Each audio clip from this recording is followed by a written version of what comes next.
Olá, estamos começando a aula número 13, que vai tratar de dois temas. Formação de capital a partir de uma taxa de investimento, que é uma das aplicações de integral definida, e uma técnica de integração chamada integração por partes. Eu lembro que aqui é um curso de cálculo integral diferencial, então nós temos exercícios tirados de uma lista, que compõe teoria e exercícios. A teoria para a formação de capital aparece aqui dentro do exercício 136. Então, eu lembro que essa numeração aqui segue da onde é tirado o enunciado. R317 quer dizer exercício resolvido do capítulo 3, o 17º exercício do livro Cálculo para Ciências Humanas, da editora Nico. E a formação de capital, então, vai ser a integral definida da taxa de investimento, onde essa taxa pode ser uma função qualquer. E nesse exemplo, nesse exercício, nós temos uma função constante, e eu quero saber qual é o investimento líquido total, ou seja, qual é a formação de capital durante 2 anos. Eventualmente, se a gente perguntasse isso para um aluno, por exemplo, da nona série, ele iria responder que é 2 no primeiro mais 2 no segundo, 4 anos no total, o que ele estaria correto. E aqui é apenas uma aplicação da fórmula para essa situação, entre aspas, singular. A formação de capital de uma função constante, então, integral de um número é o número vezes a variável, que aqui no caso é o tempo, e aí, calculando o de cima menos o de baixo, eu tenho aqui o resultado encontrado. Agora, nem sempre a taxa de investimento é uma taxa constante. Ela pode ser uma taxa, por exemplo, variando ao longo do tempo, como aparece aqui esse desenho ou essa função. 2 vezes a raiz quadrada de t. É uma função crescente, conforme o tempo vai aumentando, a função vai aumentando. E aqui pede para obter a formação de capital durante o primeiro ano e depois em outras 2 situações. Então, durante o primeiro ano, eu tenho a faixa de tempo de 0 até 1, então de 0 até 1, a integral de raiz de t elevado a meio, então a gente aplica a regrinha, a formulinha para potência, né? E aí a formulinha de x elevado a n, que é x elevado a n mais 1 dividido por n mais 1, que no caso o meu x é tempo, se reduz a essa situação. Aí é calcular o de cima menos o de baixo, e eu vou ter aqui a formação de capital, que vai ser 4/3 ou essa dízima aqui periódica. Isso durante o primeiro ano.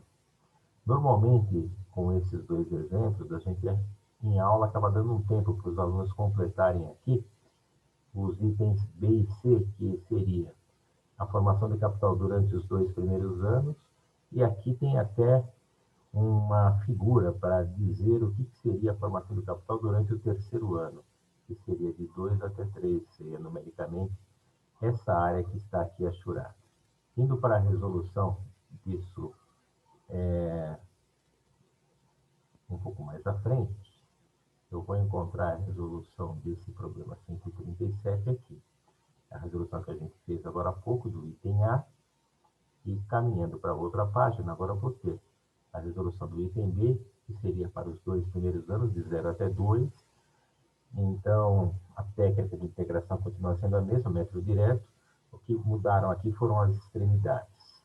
E no item C, que seria a formação de capital durante o terceiro ano, é de 2 a 3. Então, agora, as extremidades a gente faz o final Q3, o inicial Q2. E aí precisa de uma planilha para executar os valores aproximados da conta. O problema 138, voltando agora para a lista, ele ainda fala de formação de capital, e agora ele fala numa taxa de investimento dada por essa função exponencial, porque a variável está no expoente. Ele fala que dá uma informação sobre o ponto inicial para achar o que a gente chama de trajetória temporal de estoque, que é esse K que está sendo solicitado. E aqui veio até uma dica. Para o ponto t igual a 0, o meu K vai ser 24. Esse meu K, a trajetória temporal de estoque, vai ser uma função. E a gente vai obter pela formação de capital integrando essa taxa de investimento. Já essa taxa de investimento, ela requer uma substituição na hora de fazer a sua primitivação. Então, se eu trocar t mais 1 por uma outra letra, por u, derivo os dois lados, eu vou ter que du é igual a dt. Então, fazendo a mudança de variável, essa integral, que é uma função exponencial, variável expoente, tem essa primitiva. A primitiva de a elevado a x é a elevado a x dividido pelo ln de a. E eu troquei o a por 2. E agora calcula em relação a t, porque a nossa variável é t, então a gente faz a modificação de u para t mais 1 novamente. E aí, no ponto 0, para t igual a 0, essa conta aqui, isso não se anula, passa para o primeiro membro, eu tenho esse é o meu K solicitado no item A. E no item B, pede-se dois cálculos. Pede-se para essa taxa de investimento, que também é uma função exponencial crescente, base maior do que 1, qual é a formação do capital para o intervalo de 0 a 1. Aqui, então, a gente calcula de 0 até 1. E, eventualmente, a gente já podia ter resolvido a primitivação sem precisar fazer a chamada mudança de variável. Mas aqui tem um jeito correto para o cálculo. E esse é o cálculo, então, do item B. Para o item C, a resolução está um pouco mais à frente, mas como é um intervalo de 1 até 3, então o meu período vai variar calculando de cima 3 e de baixo que é 1. Indo para a resolução comentada disso, então de 1 até 3, aqui a gente faz o de cima menos o de baixo. Essas são as contas encontradas, a gente pode juntar tudo isso numa mesma fração e deixar a resposta na forma de fração, ou então fazer o cálculo aproximado, onde o LN de 2, em planilhas do tipo calculadora, é aproximadamente 0,6931, infinitas casas decimais. Então, a gente está mostrando que formação de capital, a partir de uma taxa de investimento, precisa apenas buscar a integração apropriada. Isso também pode aparecer, aplicações integrais, para distribuição de probabilidade para um evento. Aqui, a função densidade de probabilidade, ou seja, a função cuja integral vai gerar a função distribuição de probabilidade, é dada por essa expressão aqui exponencial para qualquer x real, e eu peço algumas probabilidades associadas. E esse meu x é uma variável aleatória contínua, por isso que quando eu vou fazer o cálculo da probabilidade, eu vou calcular, na verdade, por primitivação. Então, de 1 até 3, eu vou calcular variando de 1 até 3. Então, aqui eu tenho a minha expressão de 1 até 3. Eu faço aqui uma mudança de variável. Então, essa mudança de variável aparece indicada um pouco mais para baixo. Eu chamo o meu U de menos 3 décimos de x, derivo os dois lados. Então, eu vou precisar que apareça junto ao dx, então aqui é o dx, aparece menos 0,3. Então, por isso que na hora de fazer a conta, eu preciso multiplicar por menos 1 para não alterar, multiplico dentro também por menos 1, porque aí esse menos 0,3 vezes dx vai virar o meu du. Então, aqui a gente faz uma mudança de variável, a gente cai nessa primitiva de e elevado a u é o próprio e elevado a u, destroca para a variável x do problema e aí calcula fazendo o final menos o inicial. Então, aqui já precisou fazer também uma integral mais elaborada usando o método da substituição. O item B, que é uma chamada telefônica durando menos do que 2 minutos, a gente faz o cálculo de 0 até 2, porque não tem sentido falar em tempo negativo. E maior do que 3 minutos é de 3 até mais infinito. A gente vai calcular uma integral imprópria nesse tipo de resultado. E a resolução do 139 aparece um pouco mais à frente. Então, aqui tem o 139, tem novamente a resolução do item A, quando se fez a mudança de variável. E agora no item B, também se faz a mesma mudança de variável, a mesma primitiva, só que calculando agora como vai até 2 minutos, de 0 até 2. E na hora de fazer o cálculo, a continha, esse e elevado a menos 6 décimos, a gente obtém para a calculadora esse valor, e e elevado a zero, uma potência elevada a zero, é 1. Aqui eu tenho a probabilidade do item B, do item A, que vai usar um pouquinho de álgebra do infinito, maior do que 3 minutos, maior ou igual a 3 minutos, vai de 3 até mais infinito. Na hora de calcular, então, eu vou fazer o de cima menos o de baixo, e essa história do e elevado a menos infinito, ou a gente olha o gráfico da função e elevado a x, ou então fica atribuindo, por exemplo, menos 1000 para a função e elevado a x da calculadora para perceber qual seria o seu resultado, que é 0. E aí, fazendo a continha, esse e elevado a menos 2 décimos vai dar esse 0,40. Então, aqui eu preciso alterar para um cálculo aproximado de 0,40, e aí, é claro, né, que essa conta vai ficar nesse patamar que aqui aparece, hora indicado.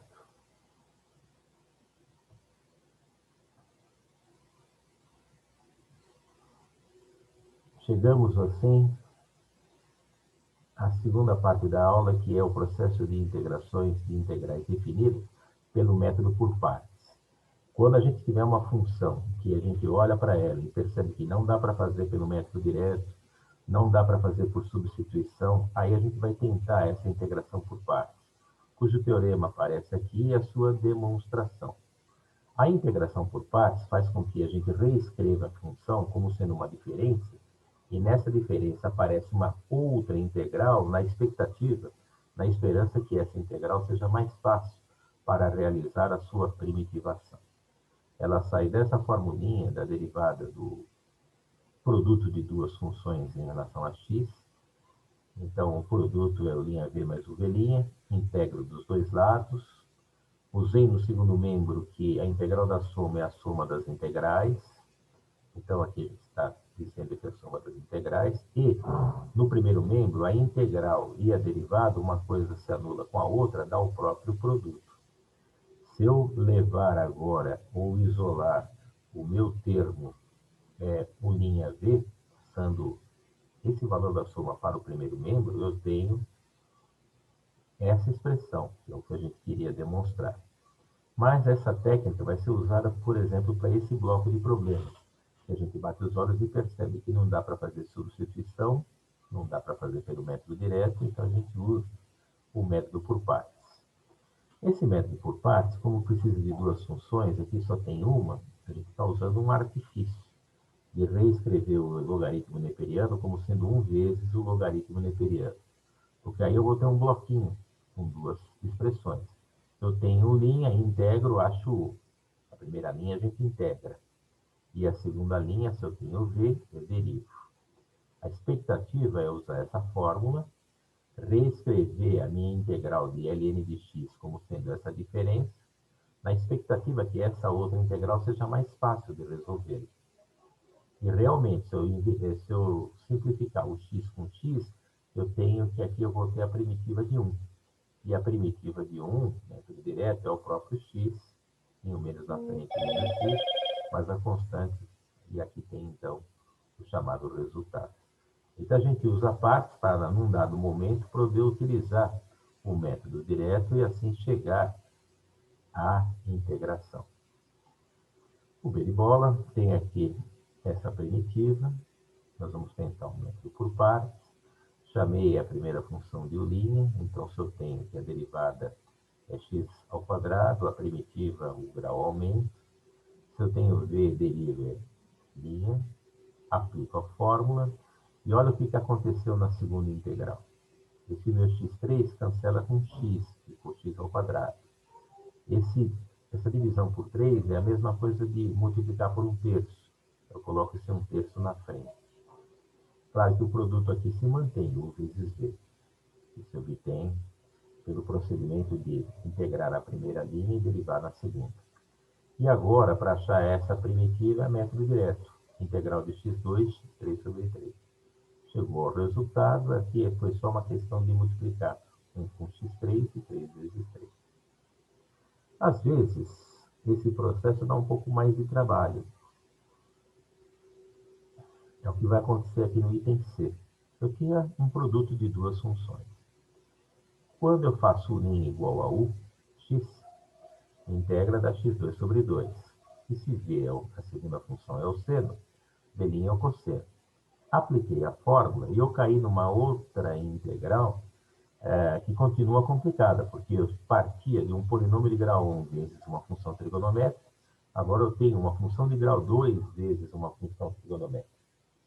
Se isso complicou, a gente vai tentar uma saída algébrica, que é reescrever o produto, já que ele é comutativo. Por exemplo, 4 vezes 5 é igual a 5 vezes 4. Eu inverto a ordem. Então, agora, a minha primeira função, u' é o seno, a integral é menos cosseno, porque a derivada de cosseno é menos seno. E se v é igual a x, v' é igual a 1. Esse v' é igual a 1, na hora que eu vou aplicar a formulinha, aqui não vai aparecer duas funções, vai aparecer uma única função. E agora essa nova integral dá para a gente resolvê-la com tranquilidade, porque a integral de cosseno é seno. Ah, mas por que virou menos? Porque menos com menos é mais, por isso que aqui apareceu mais. E aqui, se eu tenho cosseno vezes x, fica mais elegante escrever x vezes cosseno, para não ter a tentação de sair multiplicando o ângulo com a outra função. Por isso a gente escreve dessa maneira que acabou sendo, constituindo um caminho melhor. Então, às vezes, precisa fazer efetivamente a inversão. Aqui acontece algo semelhante, u' e v. Quando a gente acha a primitiva de u', eu tenho uma função de segundo grau. Essa função derivando e integrando dá sempre a mesma coisa. E aqui, então, eu caí numa integral mais difícil do que a proposta do exercício, a gente faz a inversão. E a ideia de fazer a inversão é que quando eu for fazer a derivada de 2p, que dá 2, esse 2 é um número, e esse número sai para fora da integral. E aí, se ele sai para fora da integral, essa integral aqui, e elevado a p é o próprio elevado a p. Então, às vezes, é interessante promover a chamada inversão. Nesse pedaço da aula, normalmente se dá um tempo para os alunos tentarem montar esses últimos exercícios, que envolve também a técnica de integração por pares. Então, vendo agora a resolução disso, um pouco mais à frente, a gente costuma dar um tempo para os alunos pensarem nessa proposta. Então, aqui, u' igual a quê? O u é que 2 sobre 2, v igual a 4 elevado a quê? Uma exponencial, v' é a derivada. Quando eu aplico a fórmula, caiu numa nova integral mais rebuscada, mais difícil do que a pergunta inicial. Então, a gente faz a inversão. E nessa inversão, às vezes é um pouco difícil entender essa passagem, que é a integração. Mas, por que isso está correto? Por que essa derivada gera essa função primitiva? Porque se eu derivar isso daqui, a derivada de 4 elevado a q dá o próprio 4 elevado a q vezes o ln de 4, que aqui cancela. Então, a gente fez a compensação. Ao passo que a outra função, tendo esse 1 vai simplificar essa segunda integral. Então, essa segunda integral ela fica com o tipo 4 elevado a q dividido pelo ln de 4. Esse ln de 4 dividindo, ele sai para fora da integral, porque é um número, uma constante. E agora, novamente, o 4 elevado a q, como a gente fez aqui, é o 4 elevado a q dividido novamente por ln de 4. Por isso que o denominador vai aparecer ln vezes ln, vai aparecer um quadrado. E antes, é claro, tem u vezes v, que apareceu aqui no contexto da forma. E o 140 é um tipo de exercício que, se a gente usar a integração por partes, já promovendo uma inversão, colocando o seno no começo e o x ao quadrado no v, para que quando a gente derivar, diminua o grau do polinômio, que era grau 2, aqui fica grau 1, ainda vai ter uma integral a ser resolvida nessa parcela do U vezes V', 2x vezes cosseno. Então, aqui eu promovi a integração por partes, eu guardo essa equação, que chamo de equação 1, e essa segunda integral eu vou usar partes também nela. Para quê? Para que esse 2x vire um 2 na hora de trabalhar com a fórmula. Então, aqui eu também faço a inversão, chamo o linha de cosseno. Então, meu U vai ser o seno, porque a derivada do seno é cosseno. E o meu V igual a 2x, então meu V' é 2. Isso interessa, porque na hora que apareceu 2, ele sai para fora da integral, e aí a integral de seno é menos cosseno. Vai falar assim, por quê? Porque tem o menos aqui fora. Vai falar, não, professor, porque a derivada do cosseno é menos seno. Ah, agora sim, o menos está aqui. E quando a gente faz a conta menos com menos é mais, eu tenho assim o resultado dessa equação 2. Se eu pegar o resultado dessa equação 2, que essa era a integral de dentro, e substituir na equação 1, aí eu tenho o meu resultado. Onde tinha essa primitiva de 2x cosseno x, eu substituo, e aí fazendo a substituição, eu vou ter o resultado. Aí vocês vão falar assim, bom, você substituiu isso daqui por isso daqui, ficou faltando essa parcela. Por isso que a parcela substituída, então, ficou dessa maneira aqui. A gente fez a substituição. Utilizou-se o processo por partes duas vezes. Então, nós tivemos, assim, a oportunidade de ver 5 exercícios de integração por partes, mais alguns problemas que envolvem formação de capital a partir de uma taxa de investimento. Alguns problemas que a gente pode chamar de elementares, outros um pouquinho mais trabalhados ou rebuscados.